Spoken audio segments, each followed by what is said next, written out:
And then there's Roblox. Oh my god, what the hell happened here? Roblox is an online game oriented around building things that's still going to this very day, with companies like Sega and Cartoon Network even releasing games on the platform, and even musicians who do virtual concerts.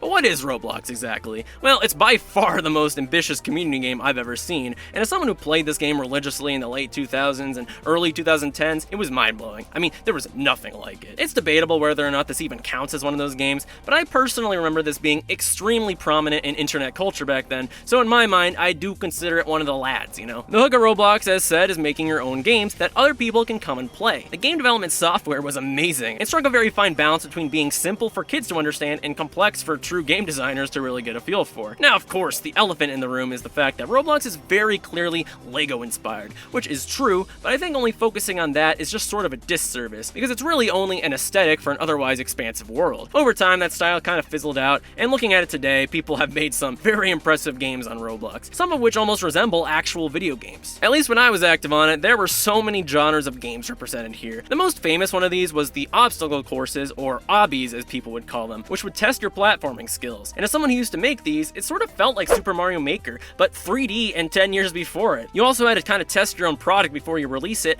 you know, or not, but you're just kind of a bad cookie at that point. There were tycoons, there were big rig sort of experiences that tested your patience to get to a VIP room, there were Pokemon clones, quizzes for your favorite video game characters, hangout spots, RPGs. Roblox is insane. It had everything, and it's no question as to why it was popular then and is still popular now. On top of building, you could even design and sell your own clothing. That can't go horribly wrong or anything. You could pay for these clothes with two currencies: tickets, the basic collectible, and Robux, the higher end one. But to get a daily allowance of Robux, along with the ability to build on more than one map and sell things, you had to go bother your parents and steal someone's credit card for legal purposes. That's a joke. Now, back in my day, this was called the Builders Club. I think they went a bit too far with this. There were 3 separate tiers to subscribe to, with the highest one being $20 a month. Now, I'm not gonna say technically it wasn't fair. Each membership gave you more maps to work with and plenty of other benefits, and the highest tier, being called the outrageous Builders Club, got 100. That being said, I do feel like 4 separate tiers, if you include the free one, it's just kind of a bit much for something like this. These were all replaced with the Roblox Premium service in 2019, which still has 3 tiers, it just has a worse name. It's really not that different, they just kind of pay you once a month like an allowance instead of daily, and a few other benefits. Eventually, tickets were removed, period, to raise the value of the membership too, because go screw yourself. So that's all fun and good, right? Build whatever you want, sell whatever you want, and talk to whoever you want. That can't possibly go wrong. It was a literal disaster. Okay, look, I know on this show we usually don't go into the dark topics, but I think the biggest problem with Roblox is how unmoderated and chaotic it was.